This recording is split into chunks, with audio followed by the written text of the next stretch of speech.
Connect Pro bano bemanya bakira mu byokugula n'okutunda ettaka n'amayumba bo besigwa be batakusiba kiwani Connect Properties be bakuyunga ku makaga goluberera konekole ne ekibanja mpola kati beyune munywani Tusange ku office zaffe ku Kampala Road ku Mabirizi Complex ku mwaliro gw'omusanvu ne Nansana ku mastowa ku kizimbe okuli Opportunity Bank ku mwaliro gw'okubiri oba tukubire ku ssimu naawe osobola okufuuka landlord n'ekyapa kyo mu ngalo. Connect Properties.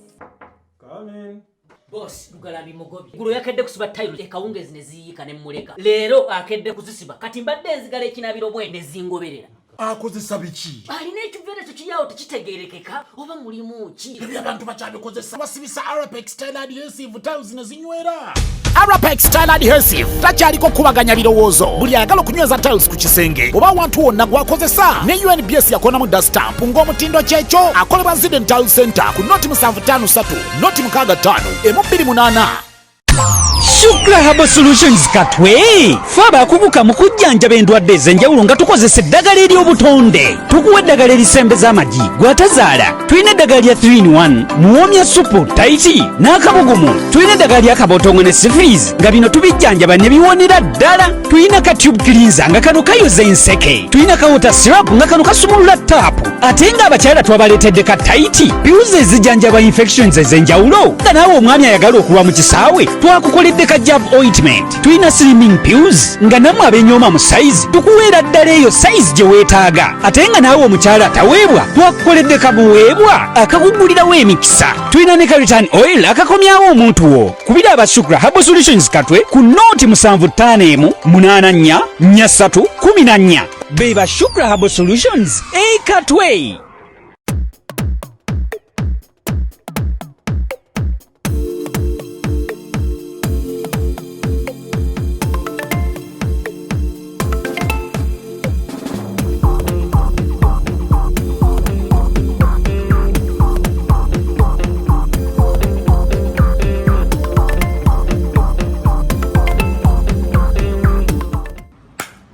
Light erietya ono mulaba bulungi nango ndaba bulungi ko another edition of kansokenzi jemu kano manyi bamanyira bajaga bakutandise bantandiseko naye ngenda kubatereza abo ngenda batereza gwe tobeera likirira ngenda kubatereza aba ticket how do you bite your nails how do you nja kubavuma bakowe cyane no bagiveeko bagende nze ntugamye newe nazi channel ndagitandika ku wano subscribe actually nze nasoko ku subscribinga ku channel ya nejja paka wano webi era abantu ne banavaako emitwalo 6 wajja sigala webiri nziremu ngizimbe mulamusagala otye nnyo ono content embonyabonya gyabonyabonyamu okufuna n'abantu okumwagala bamulabe tewali muntu alina kuwa mateeka osobola owuliriza ebiteeso by'abantu naye kasita abantu batandika okujooga ng'omanya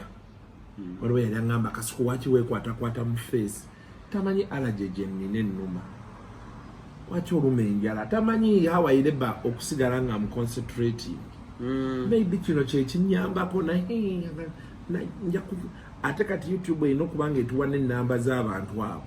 ng'omukwata n'omukubira ku ssimu n'ogamuliisa n'omunnyonnyola n'omugamba ebigambo ebiwemula yes wetulagaawo naye kasooka abantu baali bamanyi yo wavaayo nasivangayo nawummula buwummuzi nzirayo anytime kasitojja wojjira ekyo katonda yakipanga kirabo sina kyenfunye mu mpisa na buntu bulamu so but anyway welcome to Kasuku Live. Dylan's just by the way, you can take it or leave it. I really don't give a damn, but with my guy Alan Cruz aka Mama Brighton. Alan Cruz ono yomu ku bantu benebuuzaako nno ddala nga ntandika YouTube channel eno nga temunnandaba mwabali eyo abampa amateeka nga temunnandaba nga ndi musajja mukakka munekolera byange sina mbulira oli mu website zo nali mu website nanga ne mubuuza nanga atandika so kwekunda paka wano wendi ni mitwalo 8 naye abagala unsubscribing you can unsubscribe nenzirayo ku mitwalo gyange nge5 ate nenziramu nembasanga bakwa unsubscribing ako nanifunye kaba unsubscribing enkumyezi why ngamba vumye bino byembavumyawo mbone befula mbo bayina nnyo entondo ande babala ne bakomawo ndi nabo oli yapeza message Kasuku nali sikwagala but now I like you ye be mutyo jo katonda ya chimpa takijyawo bemba mukyalinda bana abanange tubagala nnyo banaite muvaako subscribe share nedda kijasoboka now Alan Cruz soko buzo ku bantu batulaba na okay tubandiza nnyo abatulaba ku Kasuku live mwe bali nnyo kutulaba mwe bali nnyo kwagala business ya fene ya YouTube tuba tusako bingi ebifa mu gwanga tuba tusako ba celebrities bamwe banji naye naffe nga ba YouTube atuyine tugamba naffe katunyumyemu katuwayemu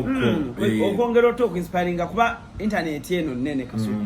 tosobola kulya mugati guno n'ogumalawo era oli azimba omutima because YouTube ompya yazze omala biseera ennaku zino waliwo aba YouTube aba basookawo aba balina ku numbers ennyingiko ate beeraliikirira aba YouTube abato buli kiseera batambula beetunuulira eti waliwo atwala nyagala okunziba n'omugamba muganda wange kati gwate gwe olina abasubscribe emitwalo 2 kalate weeraliikirira omwana alina obubeezi omutwalo ogumu so n'abaana bennyini obasanga aba YouTubers abagala okutandika n'omugamba wabadde ku event bweti mpa ku footage Alan Cruz nange nzimba channel n'omugamba no YouTube business eno giraba kweyamba bwompa video enkyankusika omukono enkyankuwa interview nawe abantu ne bajjeewo so Alan Cruz jaga tulinawo eddakiika nga 45 briefly mu part eno esooka tugera kwatunyumyamu chap ngena kubanga okomawo nga nange bimbadde nzijajja ku channel yo ogitegeera so ekintu kino ekya media okiyingira otya media media tutandikire ku njatandika ddala ku TV nja kuwa respect nze mulamu bwa Kasuku nga nawe maybe boyinza okusiima bajjoero isabiri oba ina eyakutandisa nze mulamu bwange mu media muno nga ntaddemu TVs everything byonna na media ne social media ejjinja limuli okukalya ensi lyengamba nti singa teyali mwami oyo singa siri wano wendi yali Jo Kigozi I give him maximum respect. Muita tata, muita uncle, muita buli kimu because Kasuku mu radios ne TV tizibu nnyo sanga boss asobola okuwa omuvubuka omulimu nga tamubuuziza wasomera wa obadde okolera wa mpapula zo biki ne wakuba nalimbirina naye Jo Kigozi yambuuza ekintu kimu osobola okukola konze ye nangamba ka story kano kakuwenga bwe namusanga bakajja ku inspire nga abavubuka bangi omwami oli wa BF Suma yali ani Kayiwa mpo mulimu ku Believe yafuuka B24 kati nefuuka Success TV Kayiwa mpo mulimu ku Believe nkolera Kayiwa okumala omwaka nga mulamba kati Kayiwa nga tasasula Kayiwa yali mugumu tunaye twamwogerako olinaga don't talk about my dad like that bukulu semo fe twogera mazima tetugambangako taata wo butasasula kati abantu ne banyiiga wakimanyiiga nga mazima Kasuku wali nalijjakaawo nga bagenda kumpa obwa boss ku BF Suma wano Greenland Town ku Greenland wano Emengo anti bade banyoli offices zo ezali nasoka ne mu meeting awo ne tubako bitwakola ffenna biki naye nze yansasula ebyo ebiseera naye nga obusente bwera bwakukaba naye nga banganga avuga emmotoka nsajja biki in fact nze simubanja then kati nampita okumpa obwa PD ku kweyo TV yajanga n'empologoma bagita atya Believe TV yetwali ne Anwar Katamba abo ne Anwar yali eyo eddoboozi eryalingako erya Believe TV we believe in you lyali Anwar Katamba. Wow. Anwar Katamba kati aliko NTV nabaddeko naye wiiki enaawo nga tuyimiridde tulina ke tuyimiriramu awo emabegaawo parking wali naye wano nga wakafuluma boti newsroom awo wetuyimirira ne tuwayamu nagenza olanga naye azze mu lukiiko ne mugamba Anwar kati ozze kati oli mu lukiiko did a good job. So omwami oyo njagala okumwebaza naye nti naye yampa omulimu awo otandikira butasasulwa mbeera yakweyiya nnyo nga bwomanyi TV ezitandika ezimu nakulaba lumungu ogamba kuspaaka TV ezitandika lwaki mwemenya n'amawulire lwaki mwemenya bajeti zaazo ziba ntono newankubadde woba oyina ekigendererwa mu bulamu ositikingawo. So I stick with him nensigala ne Kayiwa oyo kuba I was the first employee Kayiwa ku Believe. Kayiwa nampa amayinja Kayiwa ngampe emitwalo 5 buli lunaku okumala weeks 2 nga buli lunaku ampe emitwalo 5 buli wiki namba nzija Monday to Saturday ngampe emitwalo 5 nafuna yawo omuwala omulala nasayini omuwala omulala naye nga buli gwaleeta nebuuzaako nasayini omuwala omulala bwe yaleeta omuwala omulala omuwala oyo namugamba muzeeyi Alan nitumuwa ssente nnyingi mitwalo 5 buli lunaku nze mbazeebazeemu nga gwaleesa ow'ebitabo tuzisale gudde ku mutwalo. Muzeeyi n'agamba kituufu sikwe kukola eri Emmengo studio ne bakola Mengo studio nangamba ntandika otuula Emmengo twali tula ku BF so mukutuula Emmengo nangamba gwe PD gwe sina experience yadde nampo bwa PD nampo bwa PD nenkalakata kati ng'abayimbi we bajja ku mutwalo padde omwezi ge gasatugo nenga sigafuna nga togafuna kitezo omuwala okubalo yayingirawo oyo yalinya muwogo muzeeyi yali muntu mulungi oyo yalinya muwogo gwa babirina nnyo kati nze nenje nengamba kandiire ku bayimbi kati abayimbi nga bajja serewe Dax Katero ngajja ne momo biki so bamutwalira olugambo bamugamba Alani Cruz alya sente z'abayimbi amponinga omulundi ogwasooka nje Alani Cruz bangambye sente z'abayimbi ne mugamba muzeeyi sizirya naye nga nzirya because ziri sente nazo tezijja okitegeera so bansindikira lumu basindika Dr. Kwefulukuta nga bamugamba nze oba yanyumya ne muzeeyi oba yanyumya nani nga bamugamba ajje ku story Dr. Kwefulukuta tulanye gisagiramu na bamugamba genda ku Believe eyo meeting PD mwogere mulabe nti mutandika morning show Kwefulukuta najja bwatuuka ku reception n'abuuza PD ne bampita nze nga simumanyi ebyaddala kuba nali siri muwuliza wa radio nnyo ate nga naye ebiseera byali yakajoyininga CBS so ne bampita ava ku family ava ku gundi top kuba Kwefulukuta na 2015 nabeerako ko naye nga ali ku family FM eri ekitintale wamma n'avayo n'agenda ku top gyava 2015 so ajja atunuulira gwe bayise PD twalina Kaikai Prince Nick the most handsome Prince Nick tuli mu office awo nga butumya Prince Nick bwabuuza kati Alan tukole tutya twegayagayamu awo tumugamba ojja kudda agamba kale shote wano n'omukyala yali akola ku monitor erinyandirabidde yali mukyala mweru munene Prince oyo yamumanyi Prince Nick yali ngasoma amawulire naye kati yavaayo yali mukyala mweru nga yagenda okukola ne gundi oyo yani Mekwefu bali bamuyita Josephine oba yoyo yali mukyala wa Gayo ono eyafa ow'emulago Dr. Wemunagwe yaliko iddi waabwe.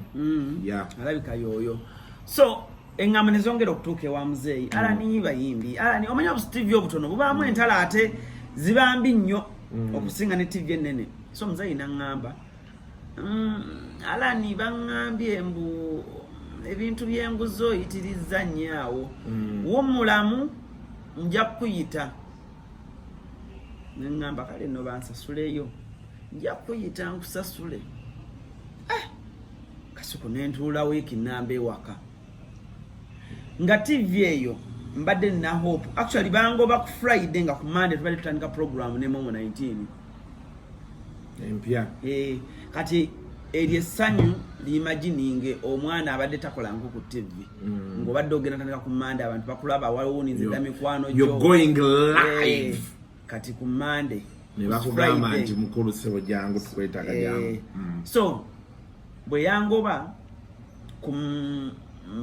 olwokuna lwa wiki yaddako nengenda ku office mwegayirire n'atampa budde yali awo Mengo so bw'atampa budde nentambula naye munako ey'ekitalo kati nga ntambula nva Emengo ku ddwaliro nzikirira bwenti awo ku Bulange mba mpita ku Bulange ne omutima ne guŋŋamba positive ya Buganda bangambye eri wano n'enkyama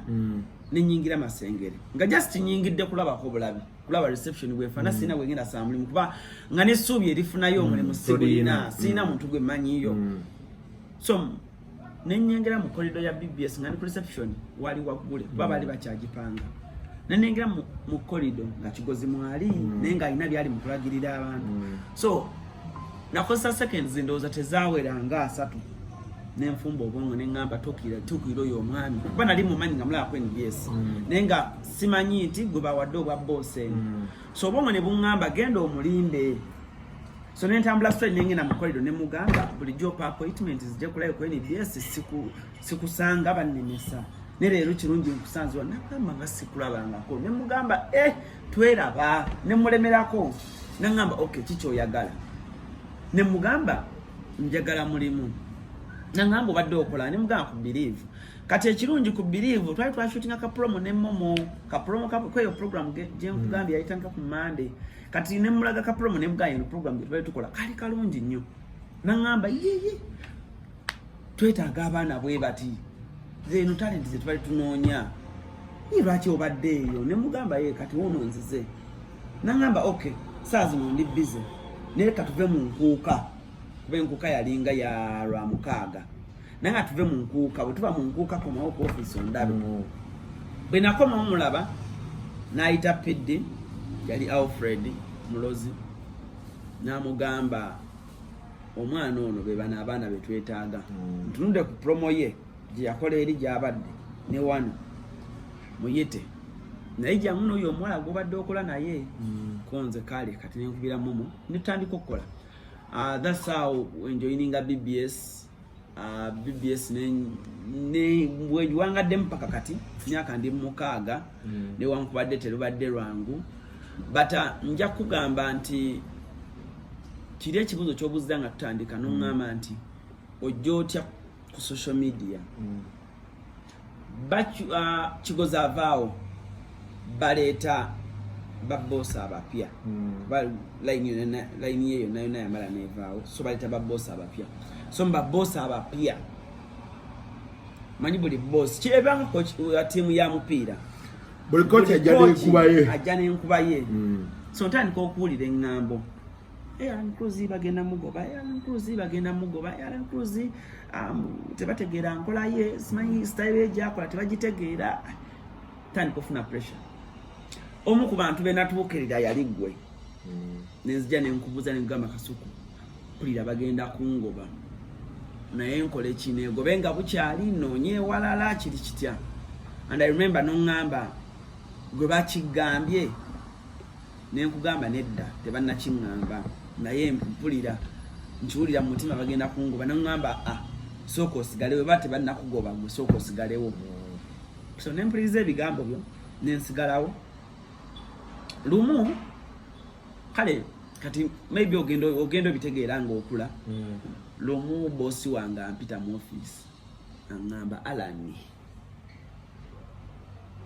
program yammwe yo ffe tuliko kikyosobola okukyusaamu ekirala kyokola tekimala oli mwana mulenzi kyokola tekimala dressing obulamu gundi obulamu kino obulamu nkwadde weeks 2 okireete bw'oba tokyusizza ngenda kugoba ogenda tulina emmomo babiri mu meeting bantu abasinga beebuuza omukwano gwange n'emmomo kaabe mukazi wange tasobola gustopinga omusuulira tawo momo yakola ekintu omukwano kyatayi mikwano mutune giyinza okikola twali mu office nga bankunya nga boss agamba bw'otakyusa nkugoba momo kyokola nkyagala oyambala bulungi biki ng'abaana abawala bobamanyi bo akasente bayiya olwo boss ayagala okukola kino teyalimu nale manyolo awaana momo alyoka akijjeyo yamugamba momo oyambala bulungi oyogera bulungi biki naye ono ye kyakola sikitegeera so momo yamugamba statement nga tuli mu office momo yandaga nti Alan singa teyali ggwe Sundays wano ku BBS banzi nze namuyitanga batugambye bampadde omulimu wano ne mujja ku birivu nunga jantu kole wano so momo nayimirira mu maaso ga MD momo n'agamba MD n'amugamba Alan bw'afuluma wano nange ngenda namugona momo ngoyirawo nnyo Alan omumbiri n'amugamba Alan is the reason lwaki ndi wano tutobye ne Alan ono okuva ku gye tuvudde yonna naye teyakimugamba mu ngeri eteekawo pressure yamugamba nedda musajja wange ne tufuluma ebweru nga ndi munakuwavu nnyo momo najja nankwatako Alan olaba bw'ofuluma wano nange tebajja kuddamu kundaba akaanaako ekyo ekitegeeza nti kalabika okuba kaali kagumira Dax Kateero we katuukira okuvaayo okwekyanga kaali kakooya ebicupa ebinywanto sekumulira mazima kuba olaba ekyo ekintu kyoyogedde omwana yakoowa ebinywanto n'agamba nti awo weewaawo kimala so momo yanjirawo omubiri naye nga bali ne Dax Kateero nawo nga bali naye naye nga mwe temunnabimanya beerya mwe nga temunnabimanya so nanjirawo omubiri neŋŋamba kati nentandika okukola nakolanga properties naye nga nkitwala for granted zinalaganga ku TV so oluusi nga ebampayo akasente nga nzija maybe nenkaspeninga mu ngeri gyenjagala so bwe baŋŋamba ekyo ekintu nga ndaba pressure ku mulimu eyitiridde kino nekino umutima neŋŋamba ne momo naye ayinza okugamba bayinza waali neyekyusa abantu babikola nnyo ebyo neŋŋamba anyway solution ey'okubiri eriki ow'ekitiibwa Kiwalabye Male ate yankwasa omulimu gw'okutwalira abayimbi mu masomero ge Buddo Junior St. Andrew Kagwa so ate nayongera okuneesiga nga ne ku end of year party ezabaza waliwo okuvundiza abazadde zitera obeera mu maka g'abantu abalinamu kasente obaleeta abaana baabwe ne babeera mu maka gamu ne bakubenya ne bakuba so n'abinkwasa so lumu yankwasa omukolo nga nina otwala abayimbi 3 nampa ssente zaali nnyingi bwampa ssente kwaliko John Black oyo namukyazaako ku TV nga tanafuna hiti so John Black naŋŋamba Alan bwe ndi kikuba ndikuwa ekintu kyotalisuubira mu ekyo ekiseera so nga mubeereddewo ebbanga ddene so bwe namuyitako ogwo omukolo bampa $2 n'ekitundu za John Black so bwe natuuka okusasula John Black naŋŋamba jako gwe kyowulira nti kyekikyo kikusaana mpezi sigadde n'omanya nti kati zonna ndi wakutwala ntwala nenzijako $2 nemuwa emitwalo ago 5 n'asimbula emmotoka ne bagenda wulira ennusu John Black ne nyongero okwagala John. Naye aliro fit oyo muvubuka. Ni nyongero okwagala. Abandoddo muwuliza ali ku kikati nako. Jali. Afulumya abaina ne video empya. John Black ononyako. So milioni ezo 2 bwe nagattako sente ze bansasula kola olunaku w'ekitibwa Kiwala Emale nempeza milioni zaali 4. Wali okoledde 2. Yampa buwi kuba yali anjagala nnyo ne kati anjagala nnyo oyo w'ekitibwa Kiwala Emale. Kiwala Emale. Anjagala nnyo. Yono mumpi omuddugavu. So bagamba musajja aliro fit. Mulungi nnyo. Bakuba mirundi agoba oyo. Muleke musajja wange. Nasisiriza n'ebigera. Taata wange muleke Kasuku komaawo Kasuku. Naye si mubi baali bambise ku ssomero lye awo mu lockdown nga balina competitions ne baga boss yagambye akwagala biki naye ennusu ye yatulemesa. Wabaawo abiri nnyemu. Ennusu nakaba nnyingi nange. Muzeeyi wange Kiwala Emale bwe mba mutudde ku table bwe muti. Taina tabu. 1-on-1. Tebiriimu middleman. Sajja mulungi. Erondi yali nnyo omusajja oyo. Era bambi. Ebisooto byo. Bwe baba bakubanga togira nnyo. Kati yamuleka. Musajja wange oyo talina buzibu. So nvaayo eyo nkwata nali nsula wa muzeeyi wange. Nkwata milioni 4 ntuula mu kisenge kyange bwenti. Mutungo wano Kibuga. Kati wavaayo wame? Navaayo. Nkwata milioni 4. Nyagala mukuba bw'oba okyaliyo interview ng'ekoma wano sijja jjogebwa bentyo. Nkwata milioni ezo 4 ntuula bwenti. Nali sizikwatangako. Ezaawamu. Enye ezaawamu kashi nga tozikwatangako. Oli myaka olw'emeka? 2 tuli mu 2010 kati nina emyaka 29 kati gwe balabalamu awo 2000 what? 2019 yao balabalamu waina like 26 25 so myaka ejo wajigira otenga towatango milioni 4 zaawamu amawulire togamanyi amawulire ngamanyi abaana balwanira kyetaano ennaku eri mugulire wano njimanyi toyinza ginyumiza nze ngamba nnyo abantu mu mawulire wano tusitula abantu ne bafuuka ba billionaires naye nga gwe yamusitudde okyali shiringeya so ekirowoozo kyaddukira okubatamu images yaŋŋambanga nnyo ku station alani okola ku mpewo olina kukanya ayitulanika YouTube tami images ye gayo yo mumanyi akola ku CBS yani ono musajja yani Tamale George William akyayina entondo mwana yali anyiiga mangu so ng'ate anyiigira ddala anyiiga era nakati era so George William oyo nga buli kaseera tubeera ku station angamba tandika YouTube channel so bwe nkola milioni ezo 4 nengula laptop eyasooka laptop eyo yajinguza yali Scofield yali DJ waba Betusi ye yanguza laptop eyasooka bwe ngula laptop esooka nenjitwale waka nengamba obwongo ne bungamba pressure itidde ku mulimu buli kimu kiyitiridde kitegeeza ku BBS awo nyinza obutawangaalawo zimba YouTube channel already nga ku show yange yaffe tuliko nali nkyazanya abayimbi ba upcoming kati ekirungi ekiri mu kukyaza ba upcoming nti mu mwaka nokuba najiyingira 2016 BBS January ng'ennaku z'omwezi 2 kati 2019 Jemyaka esatu kati bwoba wali okyaza ba upcoming emyaka esatu tobulwamu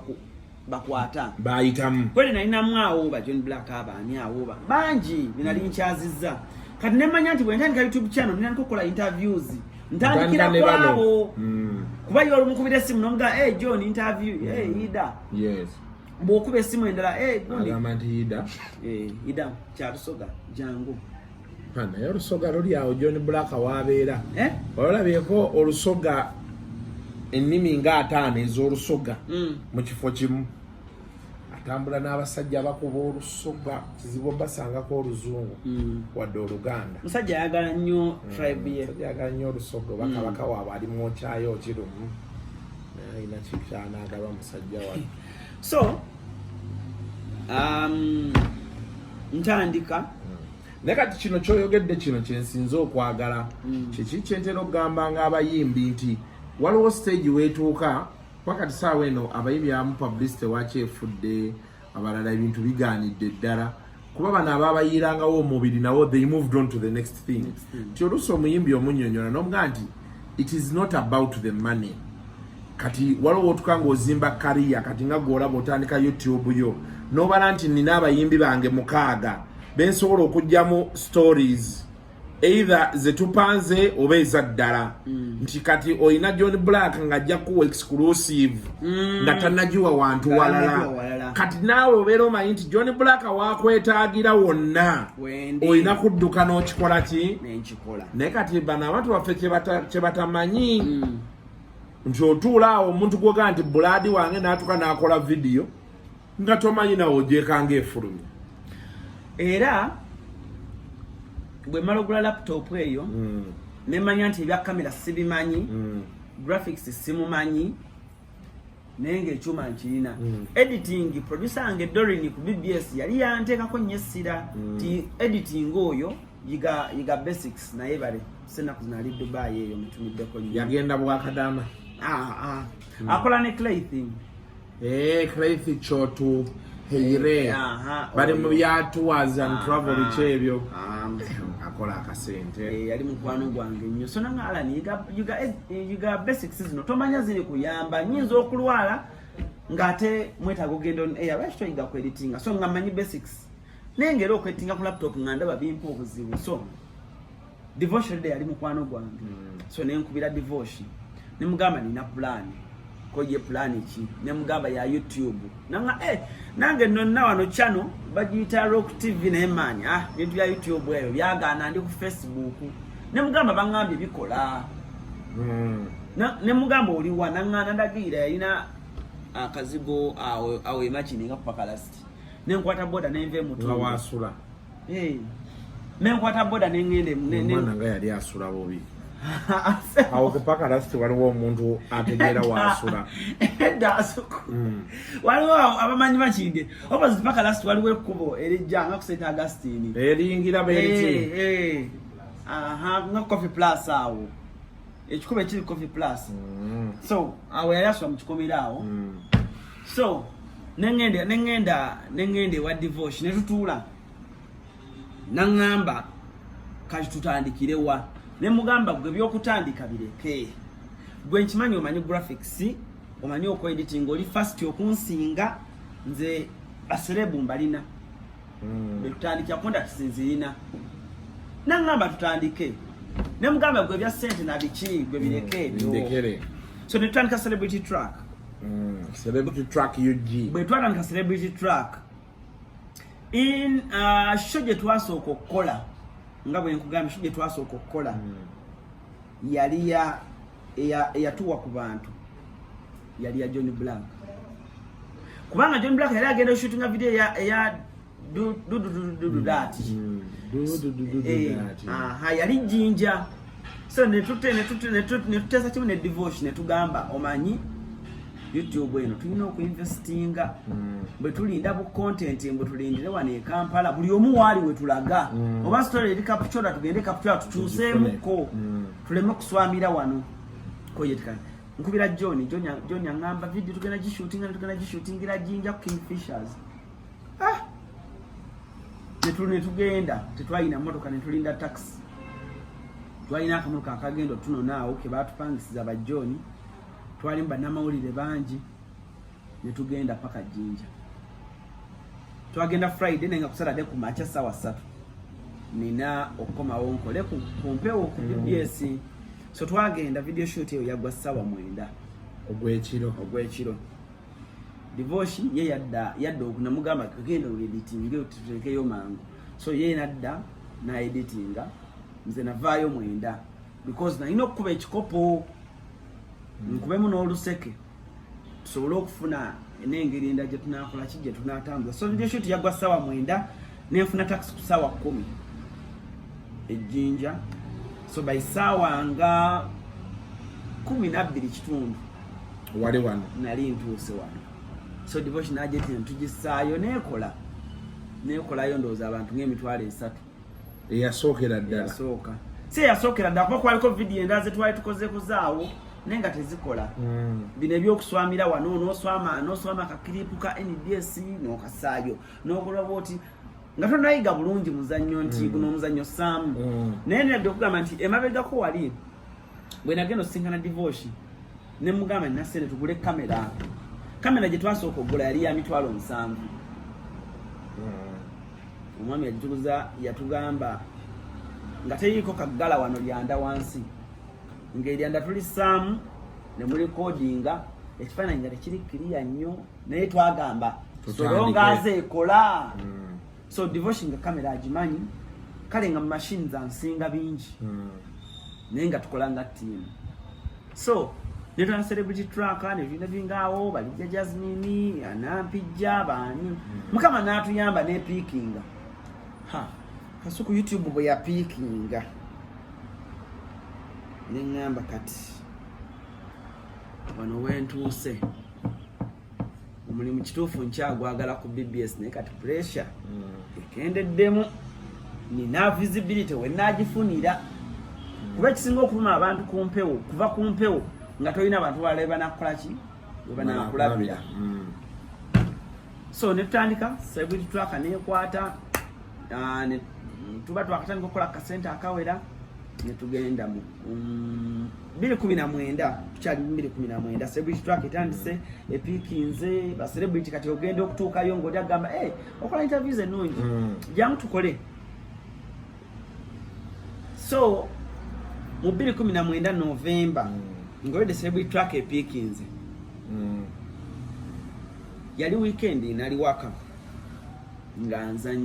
nga sister wange bamwita Sumaya ayoze engoye just nyankola fujjo nenyamba address ye nemugamba Sumaya kangereza engeri mama bwe yakolanga sona so nembikola so ka clip nenga recordinga nenga ku social media so nenga ku social media nenga nina mpira gwa United mbanko myo kuva jena ndabiro mpira ngidolas clip trend ize so keep yo ku trendinga nga buli omwa agamba tuongere clips bweziti kati nensalawo ne kwe kuzituma ezo clips zizola beza mu Brighton so zo bwezito bwezajja mu kifaananyi so 2019 abagwako tuyingira 2020 covid najja kati covid wajja nga tukyayina ngeri gye tukolaki gye tutambula ate nga tubeera mwala boka divorce amana nasenka yeno batukonkona ekira ababbi emakindi awo ne bakonkona ne bababba bakonkona divorce basoka ne bajja okubba omulundi ogusooka ne tuwona nenkera ne bajja okubba omulundi ogusooka ne bateeka yakawaya mu luggi ne tukalaba ne tukasika enkeera divorce yali muyekka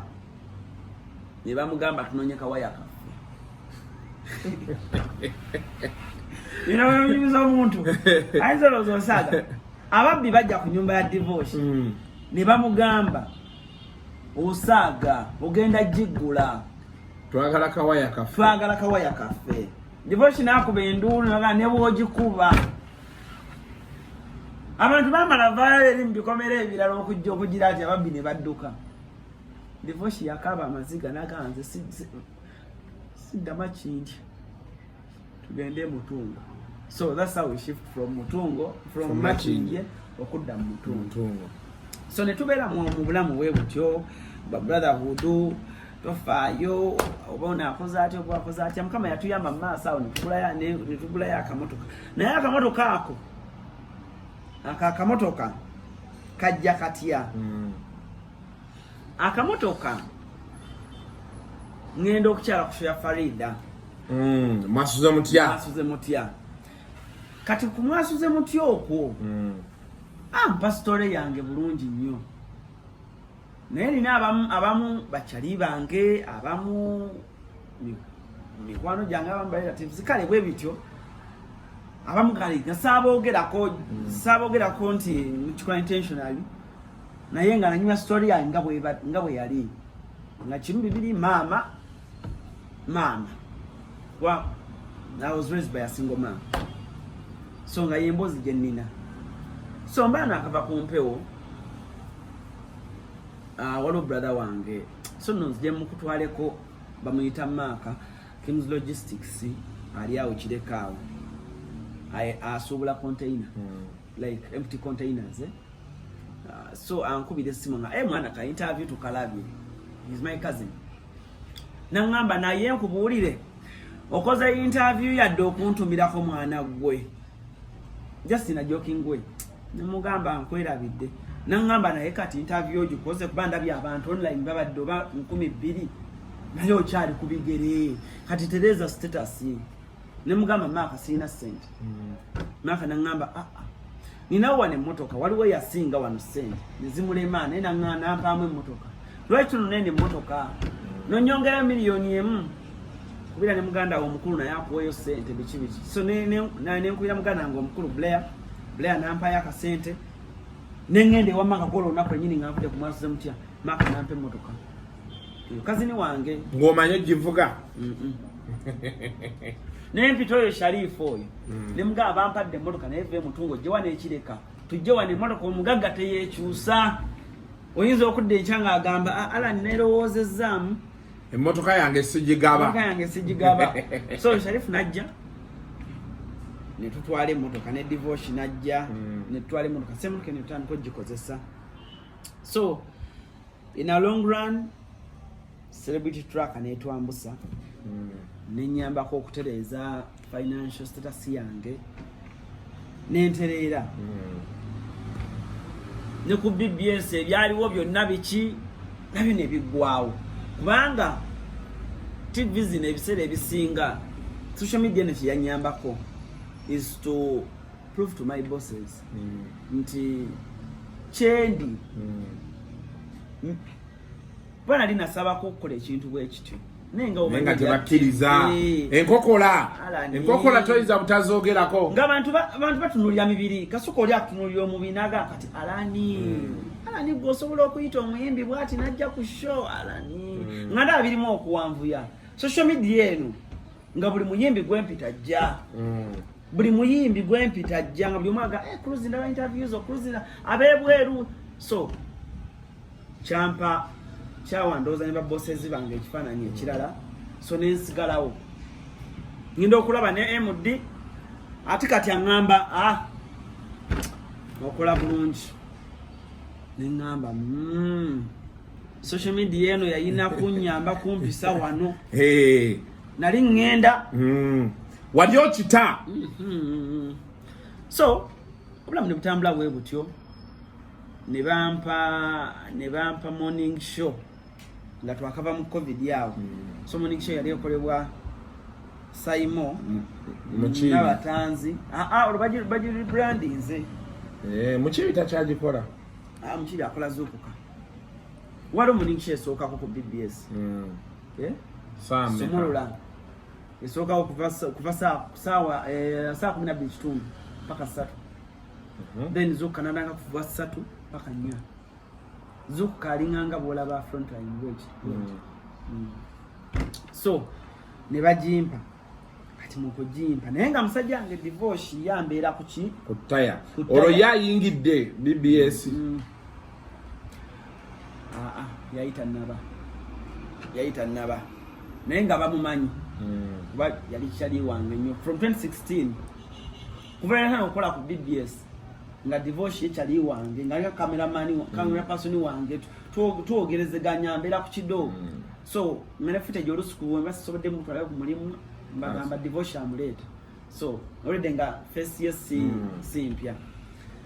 So morning show ebintu byokera ebyo kasuku ebinnemesa morning show ng'olina okkeera ku luguudo okukola traffic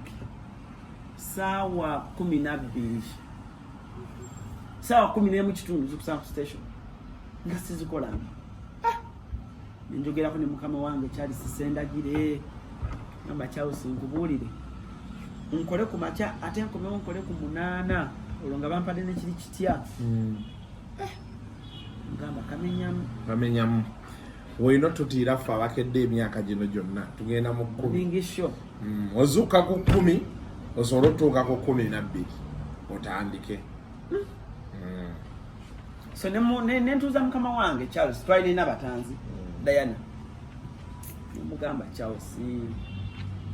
kimanyi onjagala nnyo naye mbadde nkusaba akanyomera tukajjemu kampere divorce kuba ye yali yakolako kwekiginga ebyo ebintu byokera abimanyi nabuuza anasobola n'abatanzi n'agamba tugezeeko so nituyita divorce ne bayita divorce nemugaa blood yesawa akanyomero kaako fafaagana nako divorce afafaaganye n'akanyomero paka kati tewamulabanga abapolisi bamutwala nga ayogera oluzungu abe SFC yali kanyomero wakalaba akiribu omusajja oba yakoze eki yali ku kanyomero kakumakya abeera ku nguudo traffic awo bikyeno enguudo zitamugulutadde so eyo gye bamukwatira kubanze ne politics tanyumira ate obufuzi tobyagala producer Kwef nga ngamba try to genda towards elections kati Kwef nga ngamba genda onaku kera nnyo encha ogende ku street weight Bobi Wine wagenda okuyita otuwe gundi ya Bobby eyo ha mugamba Kwef nzo manyi saga ya politics sibe kijokko kati zonazo nebe binalingamba mukama wange ngamugamba nkubulire Uncle Charles nkubulira amazima waya amazigo yasukula amazi okulabya Ronaldo lwaje toyagala kulanga yadde oyinenge joka kutemu baba sobola kubakkiriza langa mangu bwe batyo okubye ekikono negaddayo kuba oteekawo wano tebasobola dde yadde okukubira kasimu ati kinneewuunyisa ku bintu by'Abannayuganda nti oli akola product yo gitadde wano kale yagambe nti nno tunakuwanga bugwi mazzi gabeerewo gabagesiti baganywe naye nakyo tebakisobola naye waliwo abazirya tewali bazirya kasuku agency ezimu so bagendeyo ne bagamba twaba influencer tingani bafuna kakiribu kati kasuku omulaba anywa amazzi ne baba wazikoona njalo omuntu mbyosaaga so munange bwe kityo bwe kitambula kati celebrity track ogivaako otya celebrity track okole Alan Cruz official Alan Cruz exclusive cruise exclusive celebrity track ngivaako bintu bibiri decision making kimu obuto oba obusiru bintu bibiri kino kibemu ekyokuyiga jukira eri yali joint business mu kutandika twatandika tukole wamu kasuku tuliraba mu maaso tulina ekirooto kye tugoba ffenna naye nga decision making ogamba tukole kino onagamba tukole kino onagamba tukole kino onagamba tukole kino. I'm this person in life sagala kalubiriza muntu ngwe ntandika okulyanga omuntu amukalubiriza I always use a statement nti kebe relationship kebe kine bwolaba omuntu nga musiko omuguwa mukite buli omu havinga obulamu bw'engeri gyabwagala kiruma naye ate when you move on buli omu anyumirwa okitegeera oyinza okuba gwasibye omuntu okutuuka ku success ye obanga ye yakusibye okutuuka gy'olina okola kubanga lumu ojja kukola decision ogamba zino miliyoni 5 zetufunye tugende Kenya ku gundi bweti function bweti tulinye ennyonyi tugende oli agambe ettaka lyange mbadde neetaaga ndimalayo naye nga kiri eri bwe mukigendako mileage mugenda okufuna nnene ne contacts so nga decision making oluusi ekola ki ekaluba naye nga tukola so naddala akasente be katandika oyingira tetwafunako business yonna esinga menyera ku ssente tetwafunako butakanya mu ssente na divorce naye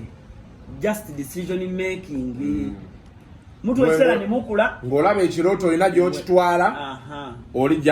gy'atalaga oba yalina gy'akitwala gwe gy'otalaga webale nnyo onagamba owaye jangu tugende agundi alina press conference egundi ntyo ati mbadde nkyagenda kulaba maama abadde akuziba owaye jangu nze ngenda Ntebe ati nze so ebintu bwe bityo ebyo so mu joint business bingi ate nga muli babiri kati ate nga twateekawo brand nti ku celebrity track Alan Cruz ye presenter, gwe producer, camera person biki kati ng'olusi bw'otagenda kiba divorce kimukakatako okubeera mu kamera akole ate mu branding olaba nga kiba temuli organized leero no yakoze omukulu be yatunulako mu kamera ati n'agamba siddayo ku mabega waayo ngisigala mu maaso omaye mukanda kasito gibeerako wanooti kati olaba omukulu agikutte eri n'ajjako eno ne bamugamba nti waleese point wakikubye nnyo aho gamba tujja funa ddeeri njagala mu maaso wano sibaawo lumu tufunamu obutakkaanya naddala mu eyo decision eyo ono agenda eno nze ngende eno so ne tunyiiga obwe buto so mu kunyiiga obusungu ne bunkwata bungi ne ŋŋamba naye Cruise lwaki tosuulawo ttawulo so ne nsuulawo ttawulo n'otandika ekikyo nayindako okutandika bwe nasuulawo ttawulo ne nkozesa channel ya BRIGHTON kuba yali yange kikulu kikinakyo ne ngitandika newankubadde musajja wange bambi kyamuluma okusuulawo ttawulo kozi twatuula ngamba alani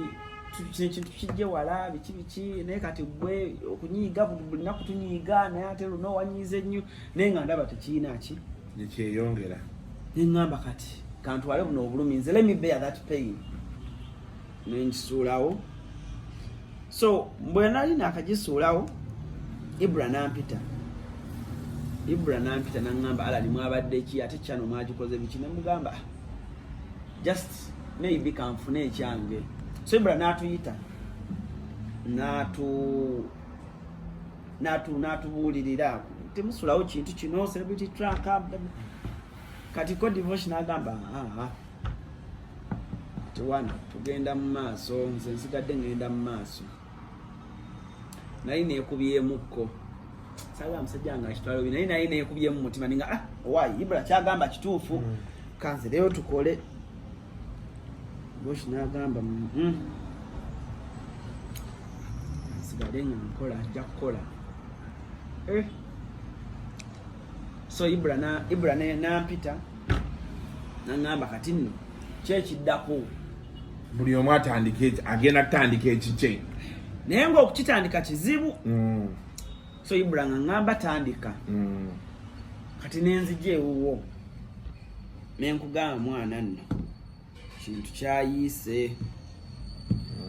naye nakoze obusungu nenkola decision nti nsuddewo ttawulo nagenza okuddayo omusajja agamba ng'akutte wansi ne waggulu so noŋŋamba kati kola bwoti gulawo email endala tandika totya tandika endala ekyo kyagenze omulamu bugende mu maaso bwe nava ku Serena nakubirawo omuvuka muyita Rainy Media yali YouTuber naye nga bambi naye takola bulungi nnyo mu numbers naye nga kyali wange nenziruka ewe ne mugamba kati njagala onzigule YouTube eno ogiwandiikemu ebigambo bingi nnyo byolina okuwandika mu gundi mu YouTube omwo abamu bye batamanyi togigulawo buguzonera ku uploadinga video olina okugidescribinga eno channel ogikoze genda kukola kibiki so n'abinzijulizaamu so bwenti bwetaka Cruise exclusive kati Cruise exclusive eno abantu gye balaba nagikola weeks 2 nenkonako nga n'aba subscribers 5 tebava mu kifo 5 nga tebava mu kifo nenyingira wiki ey'okuna nenyingira wiki ey'okutaano ne bawera 1,000 naye nga abantu still bakyalookingiddewa bali eri nensaba ku ba bloggers ba youtubers betwali tuseka nabo naga mumpe ku interviews nange channel nti bannange naze nga wali wakuwa buli gwogamba katulayo weekend bakwagala olwo tobe nakyo muganda wange laba mukama bwayamba Brisha akomawo Brisha bwakomawo ono tiktoker Brisha bwakomawo nga ba youtubers abalaba munoonya nga tabawa takola interviews sina gwe nagana toyotomuwa naye nga bwakomawo abalaba bamunoonya ali busy kati girlfriend wange Zahara aba ali ku Brisha nali mumanyi nga mulaba ku internet naye nga sibibaako nnyo so girlfriend wange yaŋŋamba nti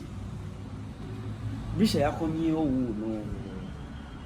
mugamba naŋŋamba mukyaze kyane yeyinza ositukira ku oyo girlfriend wange yaŋŋamba mukyaze kyane yeyinza ositukira ku oyo ne mugamba kale so ne noonya Brisha ne mutaka abana ba tiimu ne bamunoonya ne banfunira ennamba ye bwe namukubira bambi naŋŋamba ono Annie Cruz ma Brighton bannange ngenda kujja kugwe ngenda kujja abana naganye kugwe ngenda kujja ne mugamba nsanga ku papazi najja ne tukola interview ngendo postinga ku Facebook ogenda live nti banaye oregulo mulinde interview ya Brisha mugende msubscribe ngalo ngani subscribers 10,000 9,500 ngendo kumpostinga nti ndeta Brisha bananga abantu badduka bulijjo wadde eno so awo no picking share Brisha yam picking sa kuze exclusive neekula actually mu mwezi gumu ku story ya Brisha nali na subscribers emitwalo 2.2 wow that's why mwagala nnyo atanjagala kubanga bingi ebitugatta namukolera bingi naye Brisha oyo ali straight manya ali straight basi simusanga ngako nga tali straight natuwunzika eyabadde part 1 tujja funayo part 2 ya mama Brighton kuba yo tulino gifuna ato tunyonyole mama Brighton part 2 eyo erimu ensonga lwaki abantu bambuuza nnyo lwaki njaga nnyo Spice Diana if it wasn't Spice Diana mama Brighton would be nowhere kati nga tugenda omuntu ali eyo ayagala okutandika YouTube channel magezi kigoomuwa kyokka ekyo okay ekisooka soko tegere kika kya channel choyagala okukola oyagala okukola entertainment oyagala okukola travel oyagala okukola comedy oyagala okukola ki bwoba oyagala okukola entertainment soka weebuuze do I have the contacts mu entertainment sector era ngenda tandikirawa bwoba tosose kyebuuza bigenda kukutama tojja buzino ga ntandise kubanga ojja kwagala interview ya Kasuku akubuuze gwani nti nze Kimu okolawa tya andi blogger channel yo bagiyita batya nti Kimu Nana Kasuku akebereko ngo ina subscribers 210 brand yange efiire eyo okitegeera so now the same to bayimbi oli agala okujja ku channel yo ngina numbers eriyo views ezitaswaza okitegeera nze ntuka ku bayimbi abamu nga simanyi na kumanya nti oba mmanyi okitegeera niyo tuuka oba ku Juliana naga you do good work I love your work. Noga, okay. Mbadde manyi nti eno sinnatuukayo. But noga, okay, kitegeeza wano wendi. Naawe nawo ntuuseewo. Okitegeera. Ne mba sikoze interview ye naye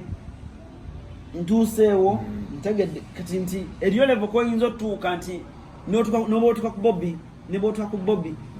Nonga gye bali ku ssebo. Naga, hey! Brad, si bwakola buli busikiti bwa ma Brighton. Okay. So komanye. Chichi. Baani abalala abali mu line eyo gyoyagala oyingira. What do they do? Gwogenda kyusa ki? Kyenjawulo ky'onookola. Ogenda bba ku bisaaki. Kuba kati Kasuku ffenna tukola interviews. Ibra akola, nkola, okola, Faruku akola, buli omu akola. But nja kugamba nti ojagenda okugamba buli omu alina uniqueness mu stories z'akola. Kasuku is a freestyler. Asaga nayogera nga bwayagala nakola era bw'oba omwagala ojja mwagalirayo bw'otyo. Eri eringa jabera ye serious, yes, serious business. Eri alaninga maybe ajja kuteekamu abaana ba bulijjo Kadama baani okitegeera Faruku akyuseemu kirungo bwe kiti. So naawe tunula omanye kirungo ki kyenjagala. So nze nsuubira YouTube kyeriko. Abagala otandika comedy nze mba advisinga tandikira ku TikTok. Esoke kwe audience. Esoke kuyamba okukula. YouTube ekaluba eringa Twitter. YouTube. Ala ya Twitter baba. Nze kati ekyannemye. Twitter. Nego inayo n'abantu. Otekayo naye siddayo bisoma. Otekayo bw'oti ogenda onoonya Twitter ate yeekwese eno inagiddiramu eri n'ogamba bonna. Retweets zozifuna. Nzi miraba naye simanyi bwe bikola. Si retweetinganga koze. Otekayo ne kutayize eno ogenda omwana guseeri. N'omubuuza ssebo ate ovuddewa. Nenzigulawo Twitter 2019 222 nga naba followers 4. Olina 4. Toli bulungi mukwano. Tuba kuki. Toli bulungi kya Twitter kati kireke. Gwe ngate kikuzanye nnyo. Nabyesonyiwa. Era ndi ku Instagram gye mbavugira, Facebook, TikTok, YouTube, kwa Instagram nagitandika 2017. Walo kasitaka nkali UK States. Ke kajinzugulirawo. Nekangamba manyamba bana be UK abo bayina amalala. Kangamba, but Alan, how come you're a celebrity in Uganda and you don't have you're not on Instagram? You're not on Instagram page. Are you on Snapchat? Yeah. Kwanza Snapchat don't wala yo. Snapchat nange ekyannemye. So kasanga so right now yagenda gate ngabana. Ndi mitwalo 10 na wakajinda bejo na masaka yanda ga Snapchat. Wanji? Natuka nenewonya ne ate kati. Chose ni beki. Na masaka yanjigiriza Snapchat one. Right, shooting a video naye andaga kati okola boti nga nekato owande lita nga kati antogira boti era okuvoro siteekanga yo kintu wenakoma. So nze nagumidde nnyo ku Instagram naye abantu bange emitwalo 13 ngoyina bangi oyineme simanyi amazima gali iti n'ekizibu kimu nteeka abantu okawengoberera ye YouTube kuba wonfunawo ssente naye bisigadde wabuze ku TikTok ngoze n'amaanyi nteeka waliwo yagamba mukyala wange akukyala yagamba teekayo kati nembiteekangayo naye nga sibitegeera ogenda ate refreshinga video gy'obadde olaba mukyala we yakugamba ogenda ku TikTok refreshinga video gy'obadde olaba toddamu giraba why nembikoowa kati benjira benti bembambadde mbikula TikTok nenda baka akantu nensuulayo ku video bwange simanyi wolabira comment simanyi sibimanyi naye ndiko bubeezi awanyuma awo nawe mtwalo janga 24 tuli banene nnyo ssebo eyo twafunzaayo bali n'abantu bameka ku TikTok boziyeriwa yino lekamba kukeberere wine mtwalo 8 n'ekitundu comments bazikebera bwe bato ejja wano ejjaawo